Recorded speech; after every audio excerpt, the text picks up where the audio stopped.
Um dia lindo nublado na cidade de São Paulo. Bruna Marquezine saía apressada de uma sessão de fotos no centro da cidade. Estava exausta após 12 horas de trabalho ininterrupto, mas satisfeita com os resultados. Vestia um casaco elegante sobre uma blusa de seda, óculos escuros e o cabelo preso em um coque discreto, na esperança de passar despercebida pelas ruas movimentadas. A alguns quarteirões dali, em uma calçada rachada à sombra de um viaduto, Clarice completava 9 anos. Sentada no meio-fio, com as roupas desgastadas e os pés descalços, a menina observava o movimento com olhos cansados, mas ainda brilhantes. Não havia bolo, presentes ou comemorações. Seu único companheiro era um cachorro vira-lata que dormia ao seu lado, tão magro quanto ela. Clarice rabiscava na calçada com um pedaço de carvão, desenhando um bolo imaginário com 9 velhinhas. O contraste entre as duas não poderia ser mais gritante. Enquanto Bruna vivia sob os holofotes, Clarice lutava para ser vista por alguém. Enquanto a atriz tinha a agenda cheia para os próximos 6 meses, a garota não sabia se teria o que comer no jantar.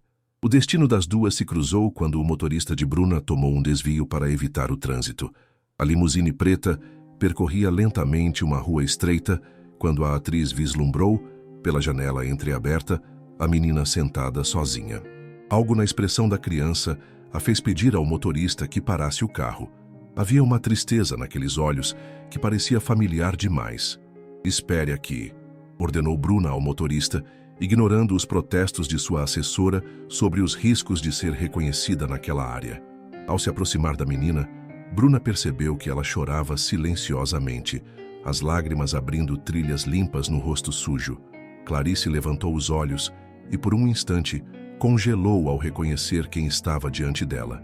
"Tia Bruna, você é meu presente de aniversário?", perguntou com uma voz frágil, mas cheia de admiração.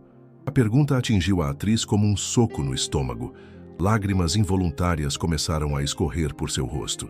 "Cadê seus pais?", foi tudo o que conseguiu perguntar enquanto se agachava para ficar na altura da menina. O que Bruna não sabia era que naquele dia Clarice não apenas completava 9 anos, mas também marcava o segundo aniversário que passava nas ruas desde que perdera os pais em um acidente. O sistema havia falhado com ela, e agora sobrevivia de pequenos trabalhos e da bondade ocasional de estranhos. "Garotinha", Bruna disse, limpando as lágrimas, "vou te dar o maior presente da sua vida." Mas enquanto pronunciava essas palavras, a atriz não fazia ideia das consequências que aquela promessa traria para ambas, nem como aquele encontro casual mudaria suas vidas para sempre. Bruna não era apenas uma estrela no auge da carreira. Carregava consigo o peso de uma infância privilegiada que contrastava com a miséria que via diante de seus olhos. Aos 32 anos, tinha conquistado o reconhecimento internacional por seus papéis em produções nacionais e estrangeiras, mas sentia um vazio crescente que nenhum aplauso conseguia preencher. A agenda lotada de compromissos servia como escudo para evitar confrontar a solidão que a perseguia desde o divórcio recente. "Venha comigo", disse Bruna, estendendo a mão para Clarice. O cachorro vira-lata, que a menina chamava de Pipoca, levantou-se imediatamente como se entendesse a importância daquele momento. "Posso levar o Pipoca? Ele é minha família", perguntou Clarice com uma seriedade que não combinava com sua idade. As ruas do centro de São Paulo contavam histórias de contrastes brutais. Prédios luxuosos projetavam sombras sobre comunidades improvisadas. Moradores de rua dormiam nas calçadas de bancos que negociavam milhões. Era esse o Brasil que Bruna conhecia apenas através das janelas de carros blindados. O mesmo Brasil que tinha sido o único lar que Clarice conhecera nos últimos 2 anos. Enquanto entravam na limusine, a assessora de Bruna, Patrícia, uma mulher de meia-idade com expressão permanentemente preocupada, começou a protestar. "Bruna, isso é loucura. Não podemos simplesmente pegar uma criança da rua. Existem procedimentos legais, instituições..." "As mesmas instituições que a deixaram nessa situação?", respondeu Bruna com firmeza. "Só vamos dar um banho, comida e roupas limpas para ela. Depois decidimos o que fazer." O motorista, seu Jorge, um senhor de 60 anos que trabalhava com Bruna desde o início de sua carreira, observava a cena pelo retrovisor com um olhar que misturava aprovação e preocupação. Como pai de 5 filhos, Entendia o instinto de proteger uma criança desamparada, mas também sabia dos riscos envolvidos. No apartamento de cobertura de Bruna, localizado em um dos bairros mais exclusivos da cidade, Clarice olhava para tudo com um fascínio silencioso. As paredes brancas decoradas com obras de arte, o piso de madeira impecável, os móveis de design, tudo parecia saído de um sonho para alguém que tinha dormido embaixo de viadutos por tanto tempo. "Eu vou sujar seu chão", sussurrou Clarice, parando na entrada. "Chão se limpa", respondeu Bruna com um sorriso, conduzindo-a até o banheiro da suíte principal. Enquanto a banheira enchia, Bruna descobria mais sobre a menina. Clarice era filha de uma diarista e um pedreiro que morreram quando o barraco onde moravam desabou durante uma tempestade. Sem parentes próximos, foi levada para um abrigo, de onde fugiu após sofrer maus tratos. Desde então vivia nas ruas, sendo ocasionalmente ajudada por comerciantes locais. "Eu sei ler", disse Clarice com orgulho enquanto entrava na banheira. "Minha mãe me ensinou. Às vezes pego livros na biblioteca pública." Do outro lado do apartamento, Patrícia fazia ligações frenéticas, tentando entender os procedimentos legais para aquela situação inusitada. "Se a imprensa descobrir isso, vai ser um circo", murmurava para si mesma, imaginando as manchetes sensacionalistas. O que nenhum deles sabia era que aquele encontro aparentemente casual tinha raízes mais profundas do que poderiam imaginar. Clarice guardava um segredo que mudaria a percepção de Bruna sobre seu próprio passado, conectando-as de maneiras que transcendiam a simples coincidência daquele encontro. Na manhã seguinte, a notícia já se espalhava pelos portais de fofoca. Bruna Marquezine resgata a menina de rua. Fotos desfocadas das duas entrando no prédio de luxo circulavam nas redes sociais, gerando uma onda de especulações. Patrícia estava em pânico. O telefone não parava de tocar e jornalistas começavam a se aglomerar na entrada do edifício. "Isso é um pesadelo", lamentou a assessora, caminhando nervosamente pela sala enquanto Bruna preparava o café da manhã para Clarice. "Os produtores da série já ligaram 3 vezes. Seu contrato tem cláusulas específicas sobre escândalos. Dar comida a uma criança é escândalo agora", rebateu Bruna irritada. Mas no fundo, sabia que Patrícia tinha razão. Sua imagem pública era cuidadosamente construída, e aquele gesto impulsivo poderia ter repercussões negativas para sua carreira. Clarice, vestindo uma camiseta de Bruna que parecia um vestido em seu corpo pequeno, observava a tensão crescente com olhos apreensivos. Para uma criança que havia aprendido a ler os sinais de perigo nas ruas, aquela atmosfera carregada era um alerta familiar.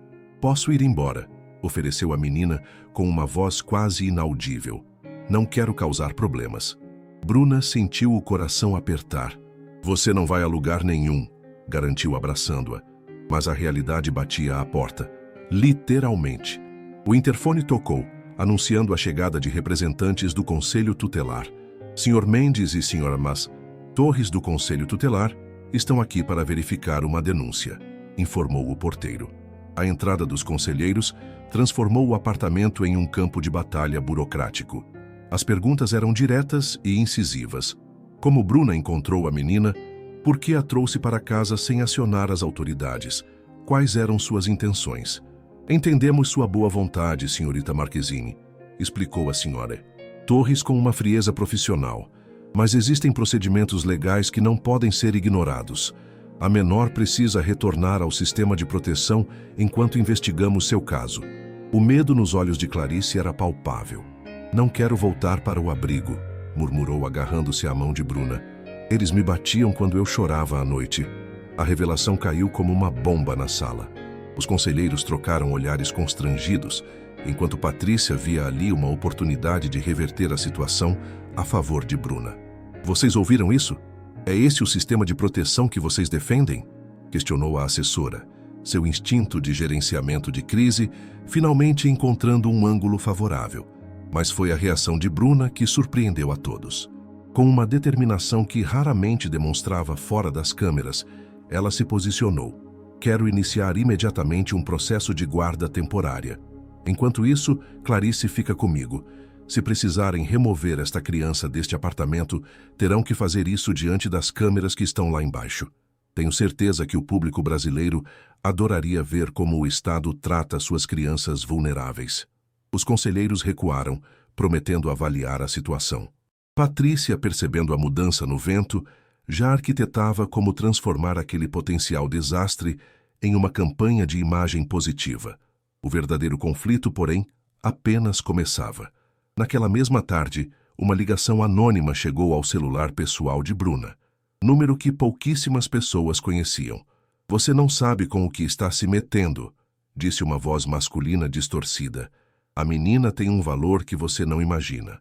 Devolva-a ao sistema, ou as consequências serão severas." Quando Bruna, pálida, desligou o telefone, encontrou Clarice observando-a com uma expressão estranhamente adulta. "Eles ligaram, não foi?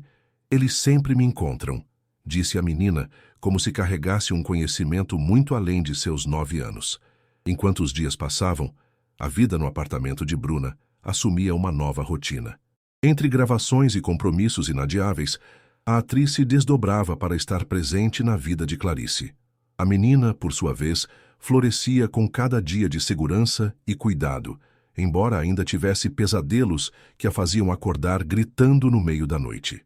Uma subtrama inesperada surgiu quando seu Jorge, o motorista, revelou a Bruna que sua esposa havia trabalhado como merendeira na mesma escola que Clarice frequentara antes da tragédia. "Minha Teresa sempre comentava sobre uma menininha que guardava comida nos bolsos para levar para casa", contou ele, emocionado. "Tenho quase certeza que era a Clarice. Ela dizia que a mãe da menina trabalhava em várias casas no bairro dos Jardins."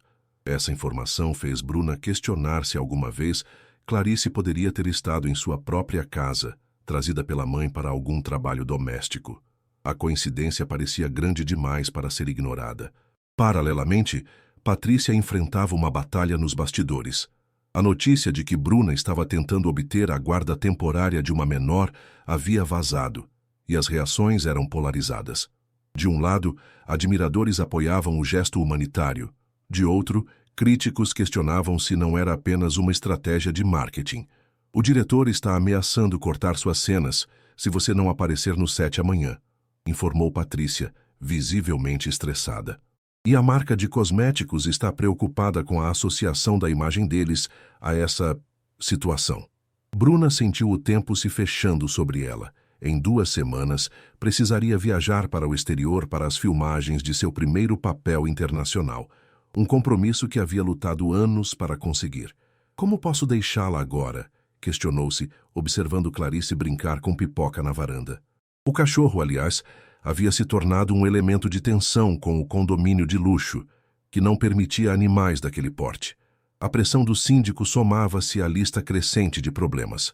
A situação se complicou ainda mais quando Manuel, um jornalista investigativo que havia entrevistado Bruna anos antes, apareceu na portaria com uma pasta cheia de documentos. "Precisamos conversar em particular", insistiu ele.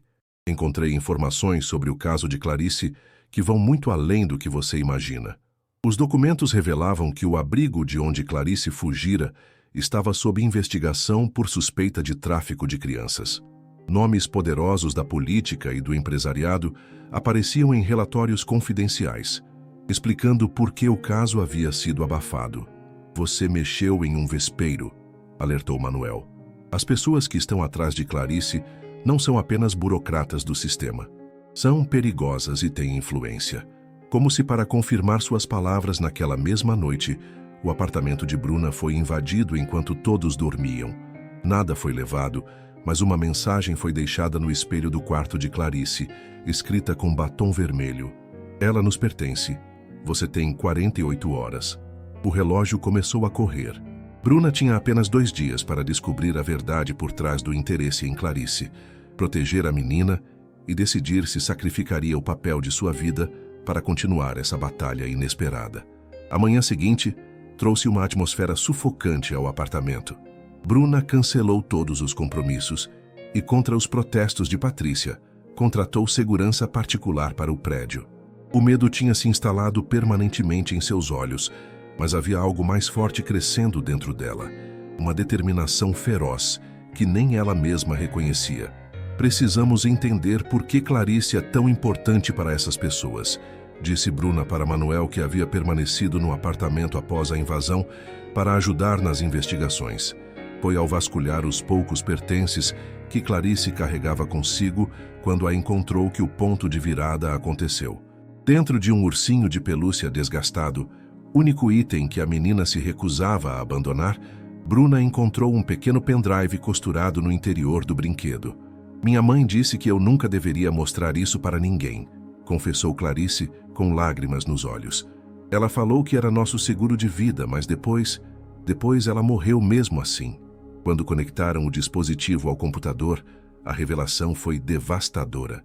O pendrive continha fotos, vídeos e documentos detalhando uma rede de corrupção, envolvendo o desvio de milhões de reais destinados a obras públicas em comunidades vulneráveis, exatamente como a que Clarice morava antes da tragédia. Meu Deus, sussurrou Manuel percorrendo os arquivos. A mãe de Clarice trabalhava como diarista na casa do secretário estadual de obras. Ela deve ter encontrado esses documentos enquanto limpava o escritório dele. As evidências eram irrefutáveis. Mostravam como o dinheiro destinado a obras de contenção de encostas e melhorias habitacionais havia sido desviado, resultando diretamente no desabamento que matou dezenas de pessoas durante as chuvas, incluindo os pais de Clarice. Mas isso não explica por que continuam atrás da menina, questionou Patrícia, que agora estava totalmente envolvida na situação. Os documentos estão aqui, não com ela. A resposta veio de Clarice, com uma simplicidade que gelou o sangue de todos. Eu vi o rosto deles. Na noite em que meus pais morreram, não foi só a chuva. Vieram homens na nossa casa antes. Meu pai brigou com eles. Eu estava escondida embaixo da cama, mas vi tudo. Um silêncio pesado tomou conta da sala. Clarice não era apenas uma testemunha documental. Era uma testemunha ocular de algo muito mais grave que corrupção. Assassinato premeditado. Não foi acidente, concluiu Bruna, abraçando Clarice com força. Mataram seus pais para silenciá-los. Naquele momento, o telefone de Bruna tocou. Era uma chamada de vídeo de um número desconhecido. Quando atendeu, o rosto que apareceu na tela fez seu sangue gelar. Rafael Mendonça, o poderoso secretário estadual de obras, sorria com falsa cordialidade. Senhorita Marquezine, vejo que encontrou nossa pequena fugitiva. Sabe, tenho grande admiração por seu trabalho, disse ele com uma calma perturbadora. É uma pena que sua carreira promissora possa ser interrompida por um mal-entendido. As provas não são mal-entendidos, rebateu Bruna, tentando manter a compostura. Provas? Mendonça riu. Contra quem? Tenho deputados, juízes e delegados no meu bolso. O que você tem? Uma atriz bonita e uma criança mentirosa. Seja sensata. Devolva a menina ao abrigo, esqueça o que viu e poderá continuar sua vida brilhante. A ligação encerrou abruptamente, deixando para trás uma certeza terrível. Eles não estavam mais seguros em lugar nenhum. Precisamos sair daqui, agora. A voz de Bruna estava firme, sem espaço para discussão. O apartamento que antes representava segurança havia se transformado em uma armadilha. Em menos de uma hora, uma operação improvisada estava em andamento. Seu Jorge, o fiel motorista, sugeriu um refúgio que ninguém esperaria. A pequena chácara de sua irmã no interior de São Paulo, longe dos holofotes e do alcance imediato de Mendonça. Vocês não podem simplesmente desaparecer, argumentou Patrícia, dividida entre a preocupação com a segurança de Bruna e as implicações profissionais. Você tem contrato para estar em Madrid na próxima semana. Estamos falando do papel da sua vida. Bruna olhou para Clarice, que embalava seu ursinho de pelúcia com os olhos fixos no vazio, e tomou sua decisão. Algumas coisas são mais importantes que papéis em filmes, Patrícia. Diga a eles que estou doente, que sofri um acidente. Invente o que for preciso, mas não diga onde estamos. Manuel, que até então observava a movimentação em silêncio, interveio. Fugir não resolve o problema. Eles continuarão procurando e quando encontrarem... Bem, vocês viram do que são capazes. Ele fez uma pausa, deixando que o peso de suas palavras fosse absorvido. Precisamos usar essas evidências antes que eles nos encontrem. A estratégia começou a tomar forma. Enquanto Bruna e Clarice partiam para o refúgio com seu Jorge, Manuel usaria seus contatos jornalísticos para preparar uma bomba midiática. Patrícia, surpreendendo a todos, decidiu ficar no apartamento para manter as aparências. Se eles estiverem vigiando, precisam acreditar que você ainda está aqui, explicou ela. Vou manter sua rotina normal, dizer que está indisposta para compromissos externos. Isso deve comprar algum tempo. A viagem para o interior foi tensa e silenciosa. Pela primeira vez desde que se tornara uma celebridade, Bruna sentiu-se verdadeiramente exposta. Não havia seguranças, assessores ou muros altos para protegê-la, apenas um motorista idoso, uma criança traumatizada e um cachorro vira-lata. Na chácara simples de Dona Conceição, irmã de seu Jorge, a recepção foi calorosa, mas cautelosa. A senhora de 70 anos, viúva de um sindicalista perseguido durante a ditadura, conhecia bem os perigos do enfrentamento ao poder. Vocês podem ficar no quarto dos fundos. Ninguém vem aqui há anos, exceto o padre às vezes, explicou ela, conduzindo-as por um corredor estreito. As paredes têm ouvidos, mas não se preocupem. Por aqui, sabemos guardar segredos. Na cidade grande, as engrenagens começavam a girar. Manuel compartilhou as evidências com 3 jornalistas de diferentes veículos, estabelecendo um protocolo. Se algo acontecesse a qualquer um deles, os outros publicariam imediatamente o material. Patrícia, por sua vez, enfrentava um interrogatório velado. Rafael Mendonça apareceu pessoalmente no apartamento, acompanhado de 2 homens com distintivos policiais. Estamos preocupados com o bem-estar da atriz e da menor, afirmou ele com falsa preocupação. Temos informações de que a criança pode estar sendo mantida contra sua vontade. A assessora, demonstrando um talento para a atuação que rivalizava com o de sua cliente, sustentou a mentira com perfeição. Bruna está com enxaqueca, não pode receber visitas. A menina foi devolvida ao conselho tutelar ontem mesmo. Vocês podem verificar. O blefe ganhou algumas horas preciosas, mas o cerco estava se fechando. Na chácara de Dona Conceição, longe do luxo e das facilidades a que estava acostumada, Bruna encontrou-se em um mundo completamente novo. As manhãs começavam com o canto dos galos, não com o alarme do celular. As refeições eram preparadas com ingredientes colhidos da horta, não entregues por restaurantes estrelados.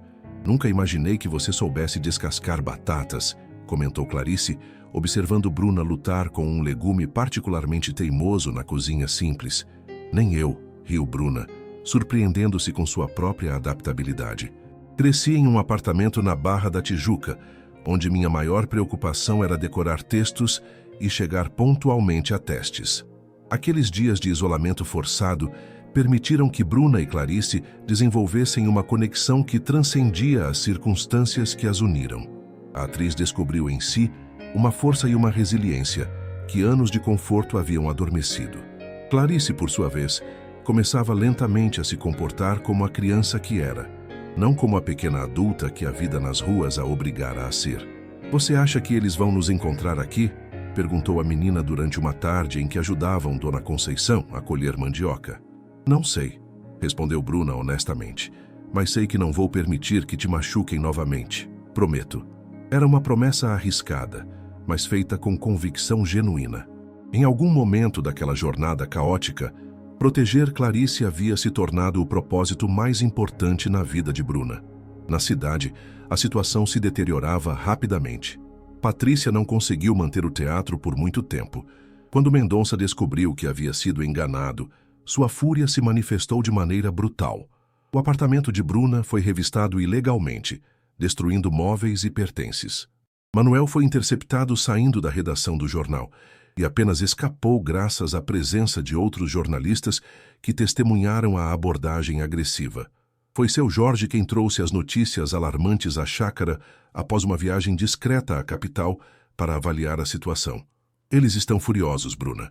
Emitiram um mandado de busca e apreensão pela menina, alegando que você a sequestrou. Sua cara está em todos os jornais, não como heroína, mas como uma celebridade desequilibrada. A campanha de difamação era sofisticada. Fontes anônimas vazavam histórias sobre o suposto vício em drogas de Bruna, sua instabilidade emocional após o divórcio, sua obsessão por adotar uma criança a qualquer custo. O pior, continuou seu Jorge, é que estão interrogando todos os seus conhecidos, vasculhando ligações telefônicas. É questão de tempo até chegarem até mim. Até aqui, Bruna sentiu o peso da realidade esmagar seus ombros.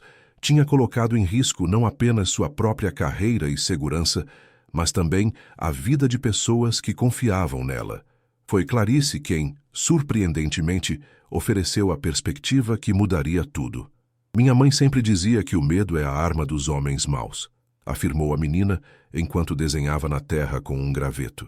Ela dizia que quando temos muito medo ficamos pequeninhos, e aí eles parecem gigantes. Mas se crescermos eles percebem que não são tão grandes assim. Naquela noite, sentada à mesa rústica sob a luz fraca de um lampião, Bruna tomou sua decisão. Não fugiriam mais. Não se esconderiam como criminosos.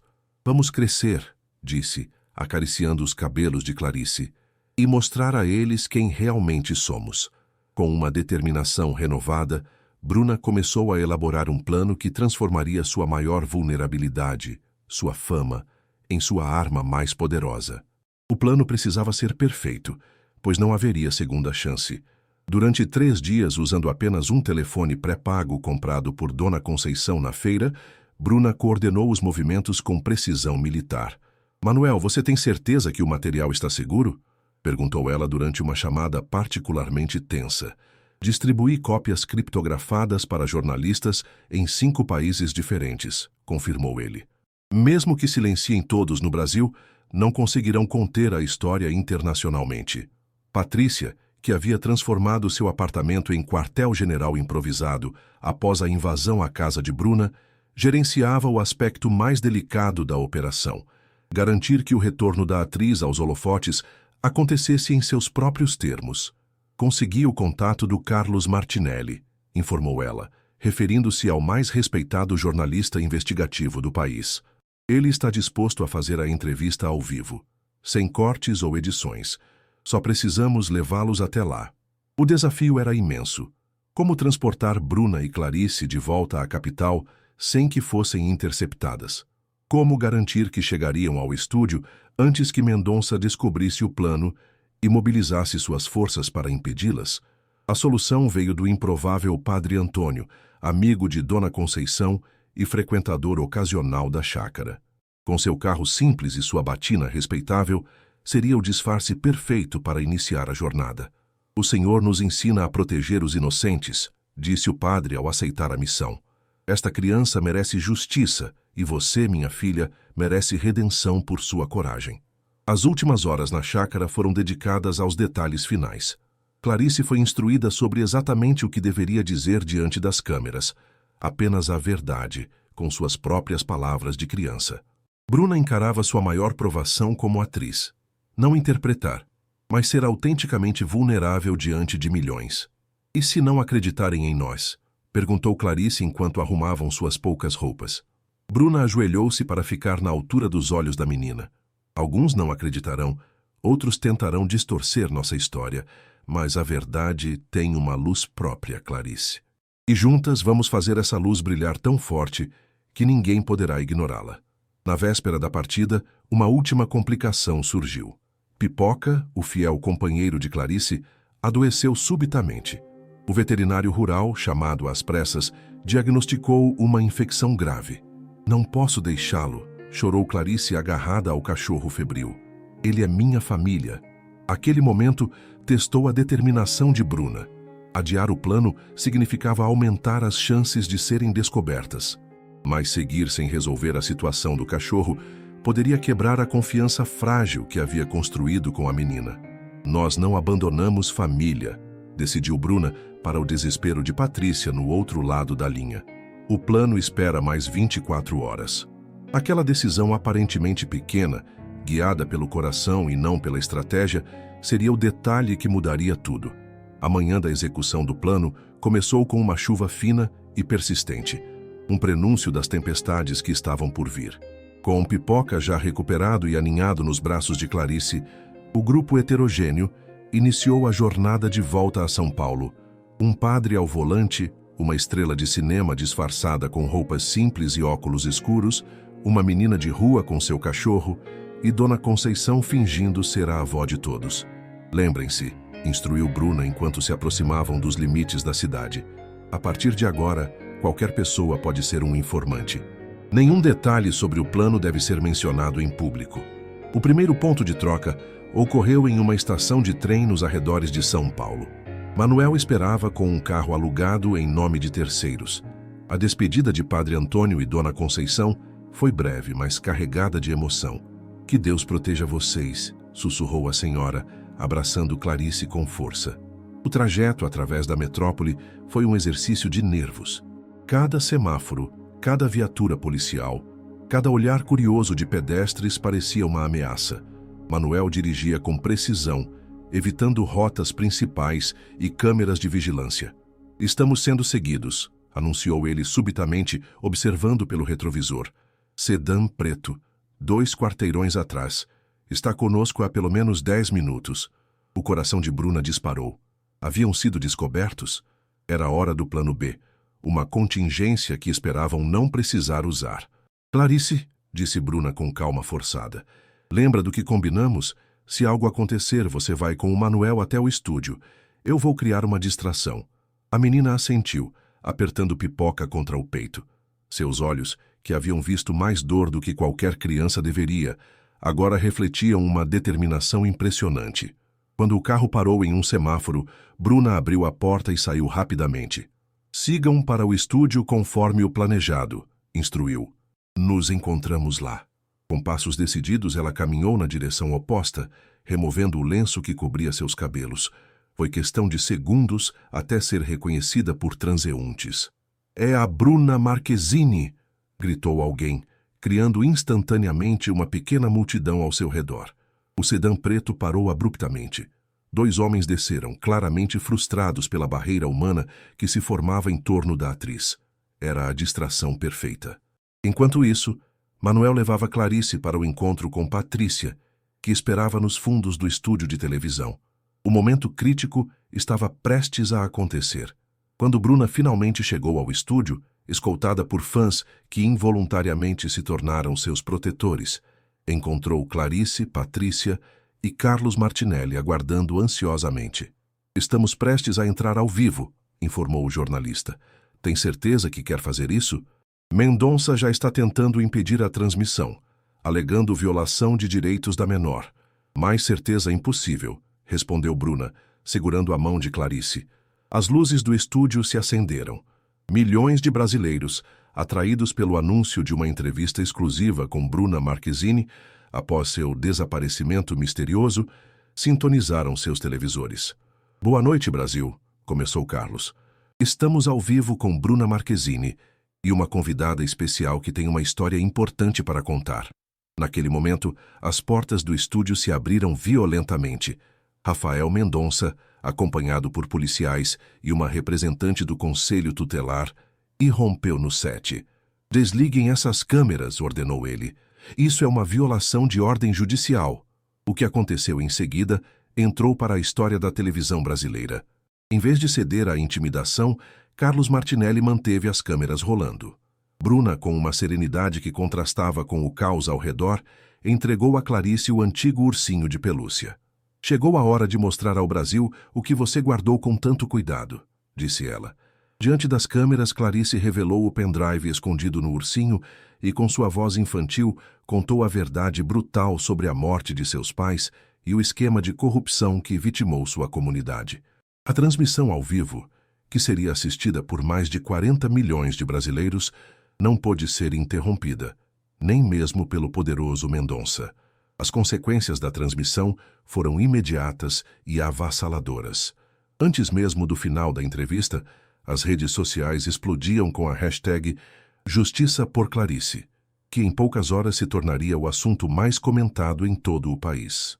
O vídeo, reproduzido e legendado em diversos idiomas, rapidamente cruzou fronteiras e ganhou atenção internacional. Rafael Mendonça foi detido ainda no estúdio, não pelas autoridades que o acompanhavam, muitas das quais fugiram ao perceber a magnitude do escândalo, mas por agentes da Polícia Federal que, alertados por Manuel dias antes, monitoravam a situação à distância. A operação, batizada posteriormente de Encostas de Papel, desencadeou a maior investigação de corrupção em obras públicas da história recente do Brasil. Foi como assistir a um castelo de cartas desmoronando, comentaria Patrícia semanas depois. Um sistema inteiro de proteção a corruptos, construído ao longo de décadas, exposto por uma menina de 9 anos e seu ursinho de pelúcia. Para Bruna, o impacto profissional foi dual e intenso. De um lado, perdeu o papel internacional pelo qual tanto havia lutado. De outro, ganhou um respeito e admiração do público que nenhum papel cinematográfico poderia proporcionar. Sua imagem transcendeu o status de celebridade para se tornar um símbolo de coragem cívica. Quanto a Clarice, o processo legal que se seguiu foi complexo, mas surpreendentemente favorável. Com a exposição do esquema de tráfico de influência no sistema de proteção a menores, seu caso recebeu tratamento prioritário. Juízes e assistentes sociais, agora sob intenso escrutínio público, conduziam os procedimentos com transparência inédita. 3 meses após a fatídica entrevista, em uma pequena sala do fórum, Bruna recebeu oficialmente a guarda provisória de Clarice, com possibilidade de adoção definitiva após o período probatório.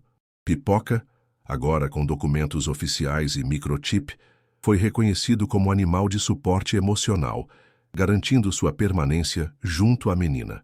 "O que acontece agora?" perguntou Clarice, enquanto saíam do tribunal, sob flashes de fotógrafos e aplausos de apoiadores. "Agora", respondeu Bruna, "começamos de verdade. Sem câmeras, sem perseguições, sem medo, apenas nós, construindo um dia de cada vez." O apartamento luxuoso no bairro Nobre foi vendido. Em seu lugar, Bruna adquiriu uma casa espaçosa nos arredores da cidade, com quintal amplo para Pipoca e próxima a uma escola pública bem avaliada, onde Clarice poderia estudar sem o assédio da fama. Seu Jorge, após anos de serviço leal, decidiu se aposentar, mas não antes de apresentar seu sobrinho, Pedro, para assumir sua função de motorista e segurança da família recém-formada. Dona Conceição tornou-se presença frequente nos finais de semana, trazendo quitutes caseiros e sabedoria de vida que nenhuma universidade poderia ensinar. A investigação continuou se aprofundando, revelando ramificações do esquema de corrupção que iam muito além do inicialmente imaginado.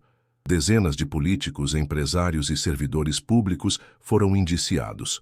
O abrigo de onde Clarice fugira foi fechado e seus administradores presos. Para as outras crianças afetadas pelo esquema, Bruna estabeleceu uma fundação, utilizando parte considerável de sua fortuna pessoal. O objetivo não era apenas fornecer abrigo e educação, mas garantir que suas histórias fossem ouvidas e que a justiça fosse feita. "Algumas batalhas valem mais que todas as estrelas de Hollywood", declarou ela em sua primeira entrevista após os eventos, recusando-se a considerar o episódio como um sacrifício de carreira. "Descobri que existe um tipo de atuação que transcende qualquer palco. É aquela em que interpretamos a melhor versão de nós mesmos na vida real." A carreira de Bruna havia tomado um rumo inesperado. Depois de um hiato de 2 anos dedicados exclusivamente à adaptação familiar, ela retornou às telas não como a mocinha de novelas ou a protagonista de filmes comerciais, mas como produtora e ocasionalmente diretora de documentários focados em justiça social. Seu primeiro trabalho, Vozes dos Escombros, que narrava histórias de comunidades afetadas por desastres evitáveis, ganhou prêmios em festivais internacionais. A Fundação Clarice, como ficou conhecida a organização que estabeleceu, já havia ajudado mais de 2.000 crianças em situação de vulnerabilidade. Parte do trabalho incluía um programa de acompanhamento dos processos judiciais relacionados à corrupção na área de assistência social, garantindo que os casos não fossem arquivados ou esquecidos. "Tia Bruna!" chamou Clarice da janela. "Manuel está aqui com os documentos que você pediu." O jornalista, agora um amigo próximo da família, trazia as últimas atualizações sobre a operação em Costas de Papel, que continuava desvelando novos desdobramentos. Rafael Mendonça havia sido condenado a 15 anos de prisão, mas a rede de corrupção que ele comandava tinha raízes profundas e ramificações que continuavam sendo descobertas. As audiências para a indenização coletiva das famílias começam na próxima semana, informou Manuel, entregando uma pasta de documentos. "Querem que você esteja presente como representante da fundação." Enquanto discutiam os detalhes, Clarice entrou na sala carregando um pequeno livro de capa colorida. Terminei de escrever, anunciou ela timidamente. Você quer ler? Era a autobiografia que a adolescente havia decidido escrever, inicialmente como projeto terapêutico sugerido por sua psicóloga, mas que gradualmente se transformou em uma paixão. Das ruas às estrelas, a menina do ursinho, dizia o título provisório. Com certeza quero ler, respondeu Bruna emocionada. E tenho certeza que muitas pessoas também vão querer. Na parede da sala, uma fotografia emoldurada mostrava o momento exato em que Bruna havia encontrado Clarice naquela calçada 5 anos antes. Ao lado, uma manchete emoldurada do jornal do dia seguinte, a entrevista bombástica. Atriz e menina desmantelam o esquema bilionário de corrupção. A vida que construíram juntas não era perfeita, nem sempre fácil, mas era autêntica. E como Clarice gostava de dizer, citando sua mãe biológica, a verdade tem luz própria. Essa luz, que quase foi apagada sob escombros de corrupção e indiferença, agora iluminava o caminho de muitos. Você acabou de ler O Presente de Aniversário, uma história que nos faz refletir sobre como encontros aparentemente casuais podem transformar vidas e, por vezes, mudar sistemas inteiros. A jornada de Bruna e Clarice nos lembra que a coragem não está apenas nos grandes gestos heróicos, mas também na decisão diária de fazer o que é certo, mesmo quando isso significa sacrificar conforto e segurança. E agora, queremos ouvir você. O que esta história despertou em você?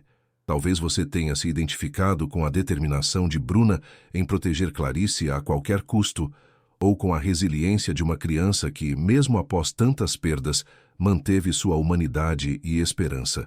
Compartilhe suas reflexões. Como você agiria no lugar de Bruna? Que outros caminhos a história poderia ter tomado? Quais personagens mais tocaram seu coração? Histórias têm o poder de conectar pessoas, de construir pontes entre realidades diferentes e de inspirar mudanças reais no mundo. Se esta narrativa tocou você de alguma forma, considere compartilhá-la com alguém que também possa se beneficiar de sua mensagem. Porque, como nos ensinou Clarice, a verdade tem luz própria. E quanto mais compartilhamos essa luz, mais brilhante ela se torna.